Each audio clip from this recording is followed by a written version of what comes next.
우리가 계속해서 3부 예배 시간에 성령에 대하여 알아보고 있는데요. 지금까지 요한복음 14, 15, 16장을 통하여 성령께서 무엇 하시는 분인지, 성령에서 무엇 하시는 분인지를, 어떤 분인지를 주로 배웠습니다.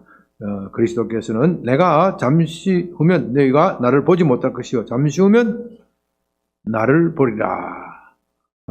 그렇게 말씀하셨고, 또한 성령께서 오시면은 내가 가면 더 좋은 분이 오시는데 그 보혜사 너희를 도와주시는 그분 성령께서 오시면은 내가 너희에게 말한 모든 것을 기억나게 하리라. 너희를 진리 가운데로 인도하리라. 이렇게 14, 15, 16장에서 여러 차례 말씀하셨습니다.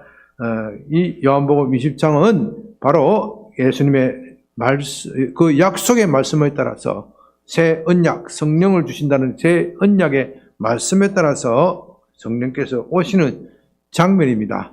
그런데 우리는 성령께서 이 땅에 강림하시는 사건을 생각하면은 무슨 사건부터 먼저 떠올립니까? 행전 2장의 오순절 성령 강림 사건, 이것부터 먼저 떠올립니다. 물론 사도행전 2장의 성령 강림절 사건도 중요한 사건이지만 그에 못지않게 오늘 요한복음 20장에서 성령이 임하는 장면도 굉장히 중요한 장면입니다. 그러나 우리가 보면은 대개 사도행전 2장에 대해서는 많은 관심을 가지고 많은 설교를 하지만 이 요한복음 20장 성령이 최초로 임하는 이 사건에 대해서는 별로 주목하지 못하고 있습니다. 그러나 여러분, 이 사건, 오늘 요한복음 20장 사건은 매우 중요한 사건입니다. 어떤 분은 이 사건이야말로 신약과 구약을 가르는 분수령이다. 신약과 구약의 특징은 무엇이냐?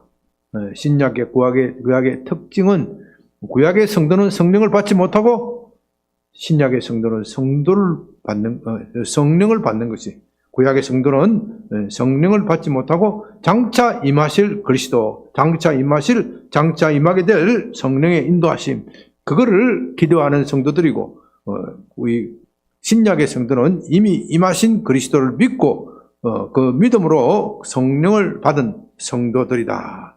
그러니까 참 저와 여러분이 얼마나 귀한 존재인지 모릅니다. 하나님께서 우리로 하여금 은혜를 베푸셔서 우리가 신약교회 성도에 참여한다는 것은 대단한 영광입니다. 바로 이것이 요한복음 20장의 사건에서 이루어지는 겁니다.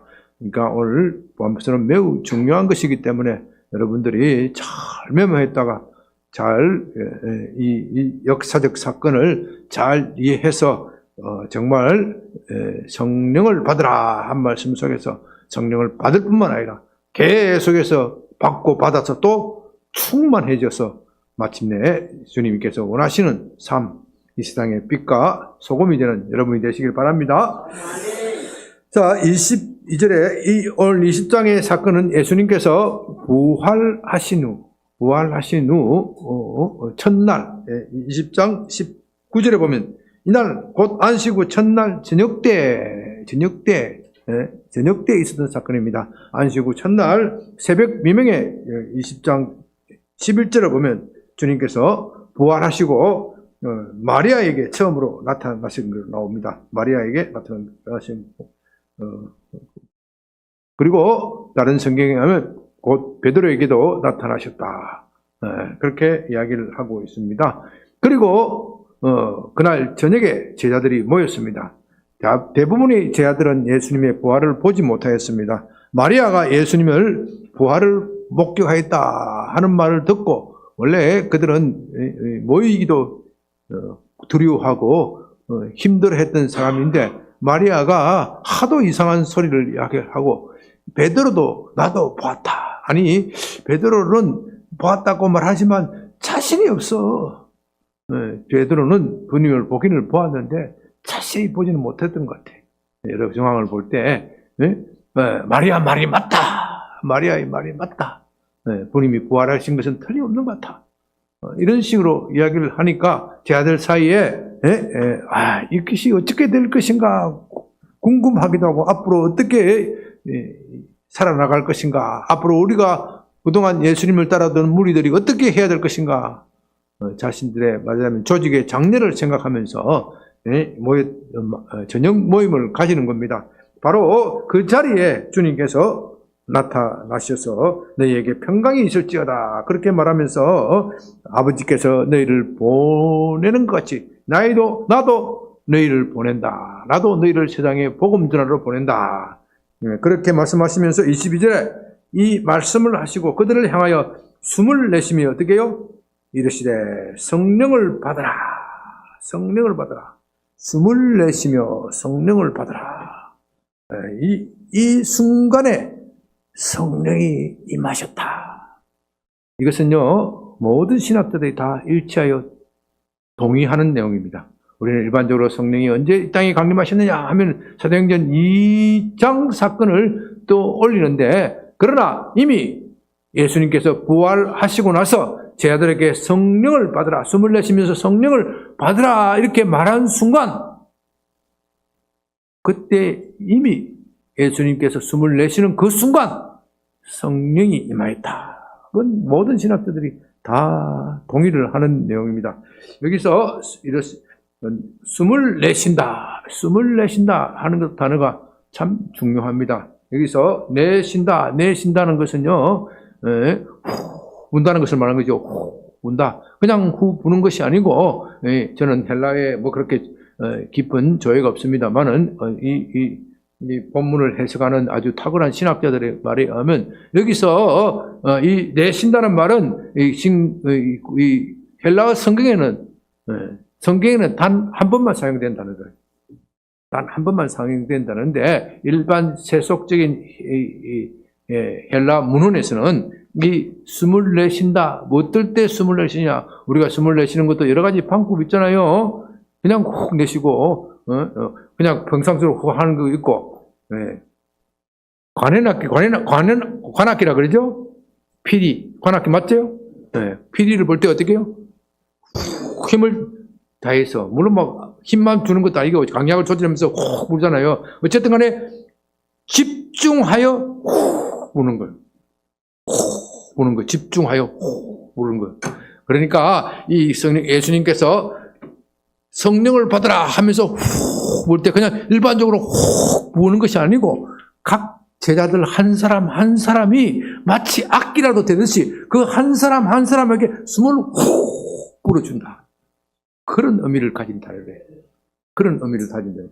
한 사람 한 사람에게, 그때 제자들이 몇 명 있었을까요? 이거 참 맞추면 내가 뭐 죽겠네. 줄 게 없네. 맞추는 사람이 없었어. 몇 명? 10명이 10명. 10명. 왜? 한 사람은 배신하였고, 한 사람은 누가 배신했어요? 가룟 유다는 배신하였고, 도마는 없었고, 열제자만 남았어요. 열제자 한 사람마다 숨을 훅 불어주는 거예요. 이게 참, 이 단어가 그렇게 중요한 거예요. 이 단어는요, 창세기 2장에 보면은, 창세기 2장, 여러분 성경을 좀 찾아가면서 공부를 해야 돼요. 창세기 2장 7절에 보면, 하나님께서 땅의 흙으로 사람을 지으시고, 아담을 지으시고, 그 생기를 그 코에 훅 부르는, 그 똑같은 표현이 코에다가 훅 부르는, 그냥 코에다가 입김을 후 바르는 것이 아니고 코에다가 생기를 훅 집어넣는 거. 그렇게 그때 됐어요? 생명이 되었다. 비로소 인격체가 되었다. 참 신비한 이야기, 신비한 단어예요. 이게 생명이 되었다는 것이, 이 구절만 가지고는 도저히 해석이 안 되는데, 친구야 전체를 생각하고 묵상해야 조금 짐작할 수 있어요. 그렇다면 하나님께서 코를 훅 불어넣기 전에는 아담은 어떤 상태였을까? 여러분 궁금하지 않아요? 그냥 흙으로 삐져나왔으니까 흙 상태냐? 그게 아니야. 아담이 제 생각에는 아담이 이미 흙으로 지었을 때 사람의 형태, 모양, 의식들이 다 가지고 있었지만 거기에 하나님의 형상과 같은 인격체가 부족했던 거예요. 없었던 거예요. 그래서 거기서 하나님께서 생기를 훅 불어넣었을 때 비로소 아담은 하나님과 교제할 수 있는 인격체를 갖추게 된 거예요. 그래서 살아있는 영, 생명이 되었다. 살아있는 영, 생명이란 말은 살아있는 영이, 살아있는 영이 있으면 무슨 영도 있다? 죽은 영도 있는 거예요. 죽은 영. 하나님과 교제하지 못하면 죽은 영이고, 하나님과 교제하면 살아있는 영. 하나님께서 자신의 생명을 아담에게 부어 넣으심으로써 비로소 아담은 하나님의 형상, 하나님의 인격을 닮은 생명이 돼, 살아있는 영이 되는 거예요. 그래서 이 요한복음 20장에서의 예수님께서 코를 제자들에게 숨을 후 불어내는 행위는 여호와 하나님께서 아담의 코에 생기를 불어넣는 것과 똑같은 그것을 연상하게 하는 모션이다. 왜 이것이 중요하냐? 아담이 생명을, 하나님의 코를 불어서 꼭 생기를, 살아있는 영을 받았는데 이 영이 떠나버렸어요. 언제 떠났어요? 언제 떠났어요? 선악과를 먹었을 때 떠나는 것이 아니고 창세기 6장에 가서 떠나버렸어요. 선악과를 먹고 나서 하나님께서 그의 영을 당장 철수하지 않으시고 일정한 시기에, 그래도 하나님께서는 자비로우시기 때문에 아담을 당장 죽일 수도 있지만 참아주셨는데 사람들이 너무나도 악을 행하니까 창세기 6장 3절이 어떻게 해요? 6장 3절에 여호와께서 이르시되 나의 영이 영원히 사람과 함께 하지 아니하리라. 사람이 죄악이 너무나도 악해지니까 하나님께서 그렇게 선언을 해버렸어요. 오전에 말씀드렸죠. 하나님의 영이 떠나면 사람은 어떤 수준으로 떨어진다고요? 짐승과 같은 수준으로 떨어지는 거예요. 하나님의 영이 있을 때는 그들이 악을 행해도 하나님의 영이 어느 정도 악을 제한을 해. 악을 제한하는데 이 악을 억제하는 하나님의 영이 떠나버리니까 인간 사회가 어떻게 돼버려? 완전히 짐승과 같이, 말하자면 약육강식의 시대가 된 거예요. 노아의 시대는 약육강식의 시대예요. 강한 사람은 살아남고 약한 사람은 강한 사람의 노예가 되는, 도덕이 떨어지고 도저히 회복할 수 없는 그 사회가 오니까 하나님께서 마침내 물로서 세상을 심판하시는 거예요. 그 이후의 역사는 하나님께서 물로 심판하지만 다시 노아의 가정에서 통하여 하나님께서 구원의 역사를 이루시고 가시면서 아브라함을 선택하시고 또 이스라엘 민족을 키우고 그렇게 해서 구원의 역사를 이루는데 구약 언약의 것에서도 철수한 하나님의 영이 다시 임재하였다. 그런 말은 없어요. 물론 부분적으로 간헐적으로 임재하실 수는 있지만 모든 신자에게 하나님의 영이 다시 임하였다. 이런 표현은 없단 말입니다.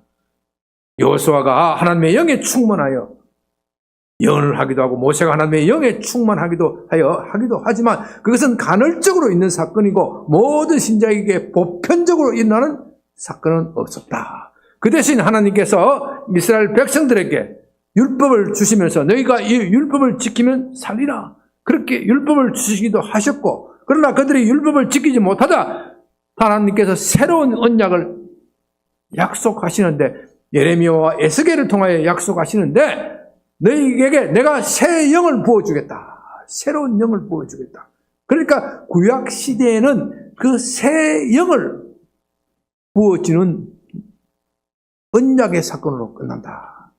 구약의 기록은 하나님께서 그들에게 율법을 주셨지만 그들이 율법을 지키지 못하여 구원에 이르는 데는 실패를 했고, 그래서 하나님께서 그들로 하여금 그 마음속에 새로운 인간상을 창조해 주시겠다. 그 새로운 인간상은 새로운 영이 들어와야 하는 것이다. 구약의 약속은 그것으로 끝납니다. 그렇기 때문에 이것을 뭐라고 한다고요? 새 언약이라고 한다. 새 언약. 새 언약은 무엇을 대한 약속? 성령을 주신다는 약속이다. 그런데 예수님께서 우리가 요한복음 14장, 15, 16장에서 보듯이 내가 새 언약을 성취하러 왔다. 새 언약. 새 언약. 내가 이 피로 나의 약속을 새로, 뉴 카브넌트, 새로운 언약을 맺는다. 예수님께서 제자들과 최후의 만찬을 가지면서 성찬을 거행하면서 이것은 내 몸이니 너희가 먹어라. 이것은 잔을 주시면서 뭐라고 그랬어요? 이것은 내 피니 너희가 이것을 마셔라. 너희가 마시면 새로운 생명을 얻는 것이다. 이것이 새 언약인데 이 새 언약을 받은 공동체는 성령을 받는다. 성령을 받는다. 성령을 선물로 받는다.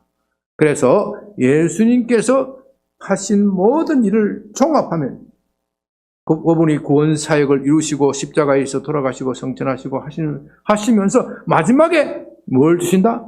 성령 주시는 사역으로 끝맺으시는 거예요. 끝맺으시는 거예요. 그것을 가지고 요한은 그것을 가지고 처음부터 끝까지 기록하면서 정리를 합니다. 요한복음 1장을 보십시오.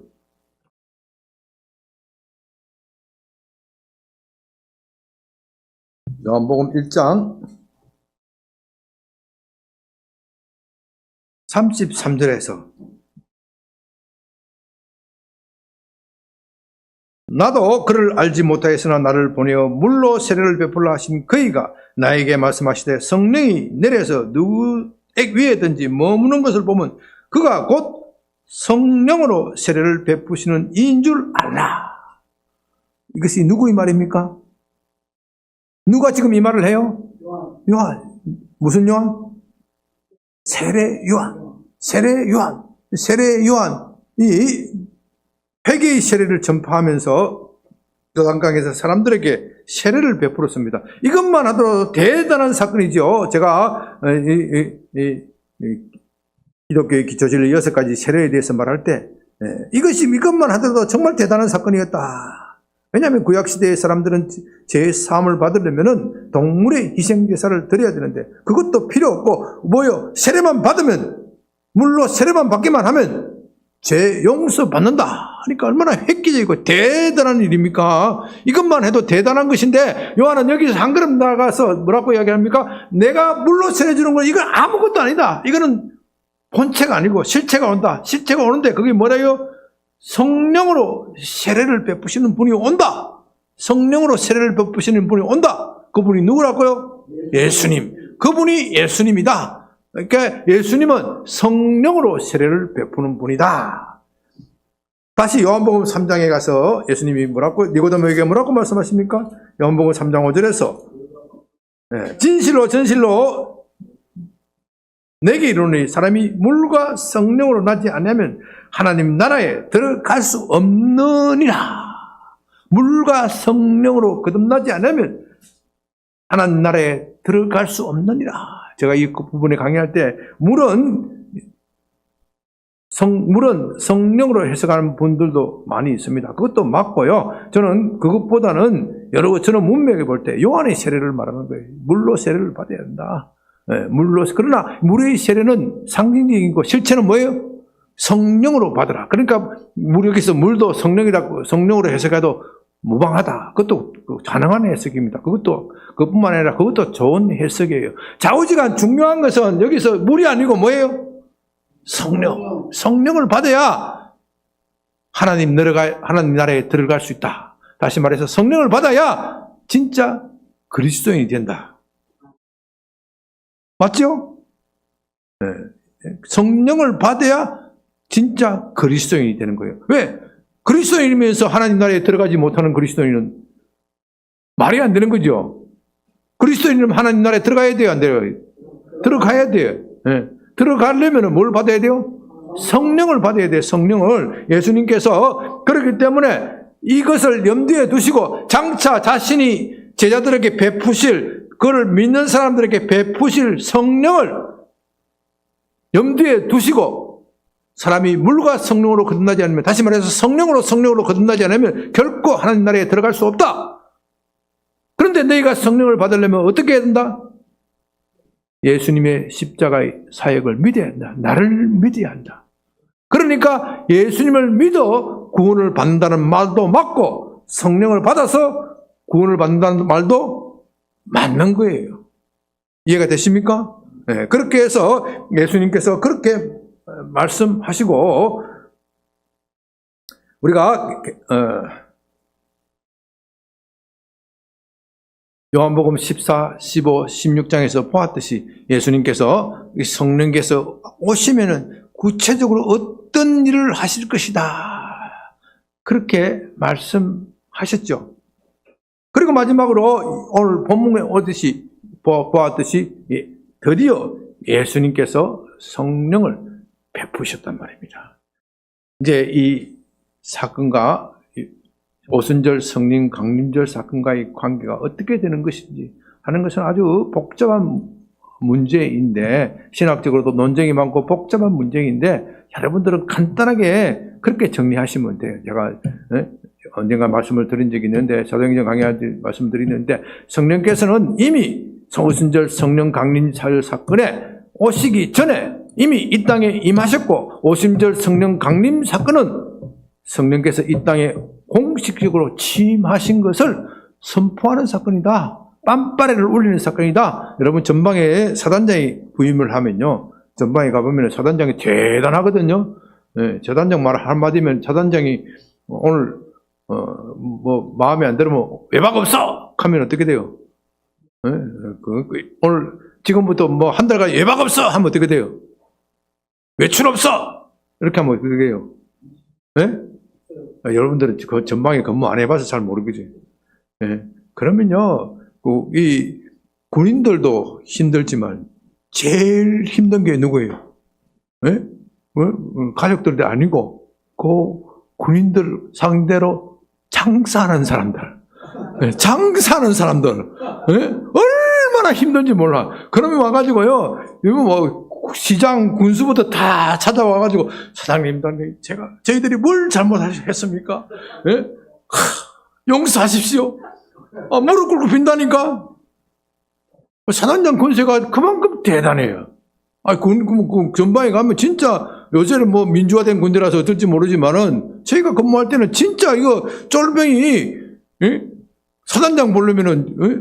하늘처럼 보이는 거예요. 사단장이 헬기를 타고 가면, 저에 가면 어떻게 해야 돼요?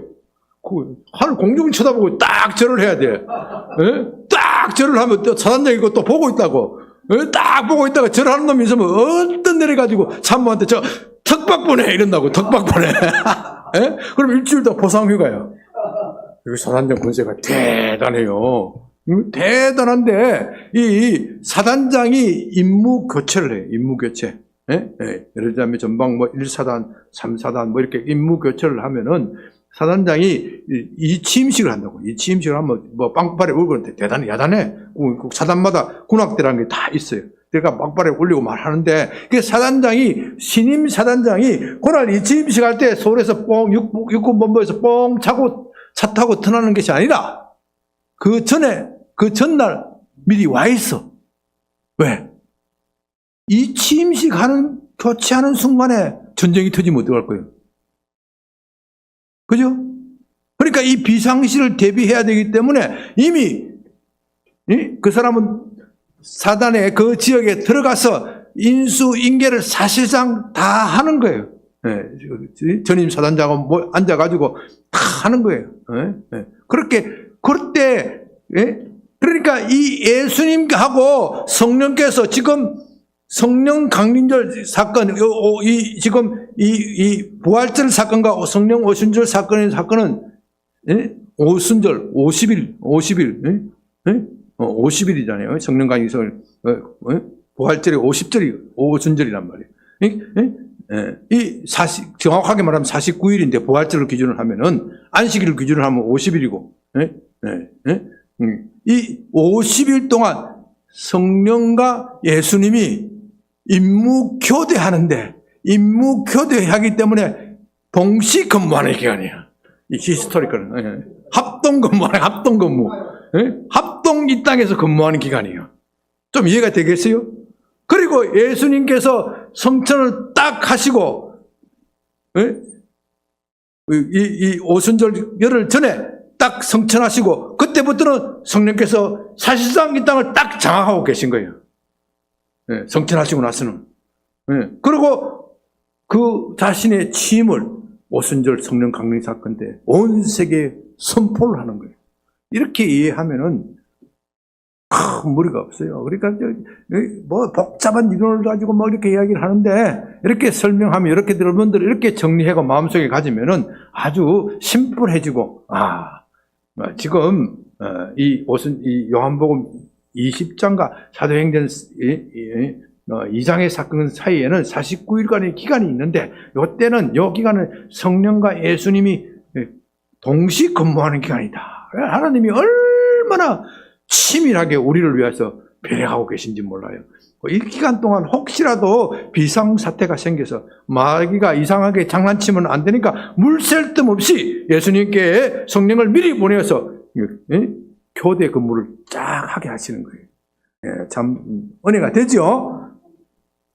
자, 그래서 우리가 참 성령께서 이 요한복음 20장의 사건을 기점으로서 비로소 이 땅에 오셨고, 그러므로서 이제 예수님과 성령 사이에 임무 교대를 본격적으로 하게 됩니다. 그러므로 우리는 무엇보다도 성령을 어떻게 해요? 받아야 돼. 성령을 받아야 돼. 오늘 본 말씀에 예수님께서 성령을 받으라 그랬잖아요. 이 받으라 하는 단어는 명령형인데 받으라는 단어 받으라 그 원어 성경 이 언어 학자의 부활에 의하면 이 받으라고 이 한 단어 속에 받은 그 헬라어 말 속에 그 받으라 그 말할 때 이미 임했다 그런 의미가 포함되어 있대요. 나는 왜 그런지 잘 모르겠어요. 언어 학자가 그렇게 이야기하니까 나보다 탁월한 신학자가 이야기하니까 내가 여러분들에게 소개를 하는 것뿐이 나는 그만큼 언어를 분석할 능력은 안 되고 나중에 우리 심성교사님한테 물어봐요. 그 심성교사님 물어보면 잘 설명해 줄 거예요. 하여튼 요 명령, 헬라어 명령 단어에는 받으라고 말할 그 순간에 이미 임했을 때 하는 거예요. 임했을 때. 그렇게 저는 단어래요. 그래서 예수님께서 성령께서 성령을 받으라 이렇게 말할 때 그 순간 제 아들에게 속 임했다. 예수님께서 어떻게 하시면서 제 아들에게 성령을 받으라고 말했습니까? 어떤 액션을 취하면서 말했습니까? 숨을 훅 내쉬면서 말씀하셨어요. 그렇다면 우리가 성령을 받으려면 어떻게 해요? 네? 예수님께서 숨을 훅 내쉬면 어떻게 해야 되겠어요? 우리가 이렇게 해야 안 되겠어요? 우리가 좀 본문에 말은 없지만, 내가 가끔 그 액션을 취해 본다고요. 예수님께서 성령을 받으라고 숨을 훅 내쉬는데 그걸 상상을 떠면서 예수님께서 지금 내게 숨을 훅 내쉰다. 내가 얼른 받아 먹어야 됐다. 이렇게 성령을 확 받으면 진짜 성령이 확 임하는 느낌을 가지고 이상해. 여러분이 기운이 힘이 떨어지고 여러분이 실망하고 낙담할 일이 생기잖아요. 그럴 때 내가 성령 충만을 받았고 회복했으면 좋겠다. 그렇게 할 때 이거 그들을 다 넣고 예수님께서 숨을 훅 내쉬면서 성령 받아라 했으니까 이때 내가 얼른 성령 받아야 되겠다. 흡입하면 성령이 충만해지는 걸 느낀다고요. 뭐 이거 성경에는 없는 이야기예요. 내 경험 이야기예요. 성경에는 없는 내 경험 이야기인데 이것도 도움이 이런 액션을 취하는 것이 믿음의 행위이기 때문에 믿음에게 그 하나님께서 그 믿음을 보시고 내가 숨을 훅 들어마신다고 해서 성령께서 임하시겠어요? 그게 아니고 그렇게 그 말을 그대로 믿고 거기에 따라 행동하는 그것이 이쁠까 안 이쁠까? 이쁘지. 이쁘니까 주실까 안 주실까? 주시지. 예? 아시겠어요? 예. 좀 더 우리가 어떻게 하면 성령을 받을까 하는 말씀을 요한복음에서 뭐 여러 가지 있지만은 요한복음에서 좀 찾아서 결론적으로 좀 읽었으면 좋겠습니다. 요한복음 7장 37, 38절 이건 너무나도 중요한 말씀이에요. 예. 요한복음 7장 37절, 38절 이것은 너무나도 중요한 말씀이기 때문에 39절까지 다 같이 한번 읽었으면 좋겠습니다. 요한복음 7장 37, 38, 39 시작. 명절 끝날 곧 큰 날에 예수께서 서서 외쳐 이르시되 누구든지 목마르거든 내게로 와서 마시라. 나를 믿는 자는 성경에 이런과 같이 그 배에서 생수의 강이 흘러나오리라 하시니라. 이는 그를 믿는 자들이 받을 성령을 가리켜 말씀하신 것이라. 예수께서 아직 영광을 받지 아니하셨으므로 성령이 아직 그들에게 임하지 아니하시니라. 여기에 보면은 예수께서 영광을 받지 아니하셨으므로 성령이 아직 어떻게 해요? 그들에게 계시지 않았다. 그런데 요한복음 20장에 가면 예수님께서 영광을 받으셨기 때문에 성령이 그들에게 오시는 거예요. 여기서 영광은 무엇입니까? 예수께서 고난받고 부활하셔서 마침내 하나님 보좌 위에 성천하시는 사건이에요. 예수님의 고난은 영광이 아니고 지옥의 사건이에요. 그런데 예수님의 부활은 영광이죠. 또 하나님 보좌에 성천에서 부활하셔서 하나님의 보좌 우편에 앉으신 것은 영광 중에 큰 영광이에요. 그러니까 예수님께서 지금 부활하셔서 제자들에게 나타나신 것은 영광을 어떻게 해요? 계속 받고 계신 거야. 계속 영광스러운 자리에 올라가고 계신데 바로 그때에 성령께서 임하셨고 완전 영광에 임하였을 때는 사도행전 2장의 사건이 나오는 거예요. 이걸 가지고 요한이 이렇게 설명을 하는 거예요. 그렇다면 여기에 어떻게 하면 성령을 받을 수 있는지 37절에 나옵니다. 첫째는 어떻게 해야 돼요? 첫째는 목말라야 돼. 목말라야 돼. 목이 안 마른 사람은 성령을 받을 수 없어. 성령은 목마른 사람, 성령을 간절히 사모하고 기다린 사람한테 오는 거예요. 목이 안 마르면은, 나 성령 받으면 좋겠지만은, 안 받아도 세상 살만해. 네? 이거는 특별하게 사명받은 사람이 받는 것이지. 나는 그거 없어도 괜찮아. 내가 열심히 해서 돈 열심히 벌고, 비트코인에도 투자하고, 부동산에 투자하고, 그렇게 살면 되는 거지. 그래 살다가 죽는 거지. 천국, 지옥, 가봐야 하는 것이지. 그렇게 꼭 세상에 박절하게 살냐. 이런 사람이 성령을 사모해야 안 해요. 안 해요. 그런 사람이 성령 임해요, 안 해요? 안 임해. 그렇게 미지근하게 신앙생활 하면 성령 안 임해. 목말라야 돼, 목말라야 돼. 이 목마르다는 것은요, 나 성령 아니면 나 죽을 것 같아. 목마른 사람이 물을 마시지 않으면 어떻게 돼요? 죽지. 갈증이 나서 죽어버리고. 갈증이 나서 죽어버릴 정도로. 우리나라는 물이 풍부하기 때문에 이 목마르다는 것이 별로 실감이 안 나는 나라예요. 그런데요, 진짜 물이 없는 나라에 가면은, 제가요, 몽골, 페루, 이런 데 가보면 진짜 목마르게 생겼더라고요. 나무들이 얼마나 비착 말라가지고요, 금방 이렇게 삐뚤어요. 아이고, 저렇게 어떻게 사느냐. 목마름이, 보기만 해도 목말라, 보기만 해도 그만큼 애타 들어가는, 나는 성령 없으면 못 살아. 나는 성령 없으면 신앙생활도 안 되고 기쁨도 없고 내 속에 있는 질병, 내 속에 있는 우울증, 내 속에 있는 여러 가지 상처, 이걸 고쳐줄 분은 성령밖에 없어. 이 정도로 간절히 목말라야 돼. 목말라야 돼. 첫째로 목마른 사람이 성령을 받습니다. 두 번째는 어떻게 해요? 어떻게 해요?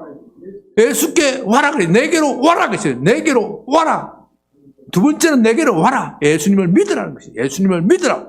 예수님을 믿지 않으면 성령이 오시지 않는 겁니다. 셋째는 어떻게 해요?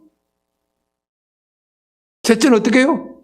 마셔라. 그렇지. 마셔라. 이 세 단계예요. 세 단계. 그래서 제가 아까 예수님께서 훅 불어줄 때 어떻게 하라 그랬죠? 마셔야 돼. 훅 받아 먹어야 돼. 불어주실 때 얼른 받아 먹어야 돼. 얼른. 더 주시옵소서. 더 주시옵소서. 더 주시옵소서. 더 주시옵소서. 그러면 어떻게 해요? 그 배에서 생수의 강이 흘러넘친다. 생수의 강이, 이 생수의, 그 배에서 생수의 강이 흘러넘친다.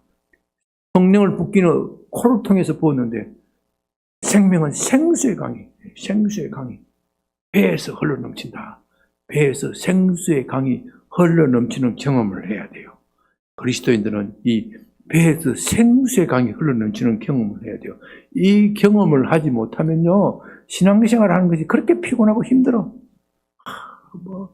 목회를 하는 분들도요, 이 성령이 생수의 강처럼 흐르는 것을 경험하지 못하고 목회를 하는 분이 있고, 또 어떤 분은 그걸 경험하지 못하고 선교하는 분이 있어. 선교하는 분이, 그러면 모든 사역이 피곤하고 힘든 거야. 내가 지금까지 투자한 것이 아까워서도 계속 목회의 길을 가야 되겠는데 너무 힘들고 빡빡하고 재미가 없어. 그리고 나중에 꼭 사고를 쳐. 뭐 여사하고 눈이 맞았든지 뭐 이상한 거 보면 다 그렇게, 다 그래. 세상에 이 생수의 강이 흘러넘치는 것을, 그것을 계속해서 경험할 뿐만 아니라 그것을 계속해서 유지를 해야 되는데, 그거를 유지를 못하면 세상을 쳐다보게 되는 겁니다. 세상을 쳐다보면 어떻게 돼요? 세상을 쳐다보면 어떻게 돼요? 어떻게 돼요? 성령이 떠날 뿐만 아니라 세상을 돌아보다가 소금 기둥 된 여인이 있잖아요. 로스의 아내가 되는 거예요. 소금 기둥이 돼. 소금 기둥인데 그 신앙이 화스가 되는 거예요. 신앙이 화스가 되는 거예요. 죽음이 죽음. 세상 쳐다보면, 예수 믿다가 세상 쳐다보면 그 신앙이 화스가 돼. 세상은 무서운 권세가 있기 때문에 그 세상 쳐다보는 순간 내 눈이 세상으로 다시 고정되게 만들어. 내가 괜히 예수 믿어가지고 이고생하고 있다. 괜히 내가 선교사 내가 이고생하고 있다. 괜히 내가 신학교 가서 이고생하고 있다. 후회스러워. 그 후회스러운 감정이 들면은 그 시험이 드는 거예요. 시험이 드는 거예요. 누구는 보니까 공부도 잘 못한 놈이 보니까 뭐 장사해서 잘 산다고 그러는 뭐 빚가 번쩍하고 산다고 그러는. 이거 실투가 나 시기가 나. 자꾸 그렇게 팔리는 거예요. 그리고 자꾸 팔리면 세상 학략과 오락 이렇게 젖어 들어가고, 요즘에는 이 싼 가격에 세상 학략과 오락에 젖어들 일들이 얼마나 많잖아요. 인터넷에 가보면 얼마든지 많잖아요. 우리 눈을 즐겁게 하는 것이 얼마나 많아요. 그렇게 하다 보면은 목회자가 정말 말씀 연구하고 기도하고 거기에 시간을 써야 되는데 뭐 인터넷 가서 게임하고 앉아있고 말이죠. 인터넷에 가서 말이지 도박 사이트에 빠져있고 말이지. 인터넷에 가서 음란물 사이트에 빠져있고. 그러니까 망신당할 사람이 얼마나 많아요. 성령 충만을 계속 유지 못하면 어떻게 돼요? 망신당한다. 로스의 아내가 된다. 목회자만 그런 거 아니에요. 성도들도 마찬가지예요.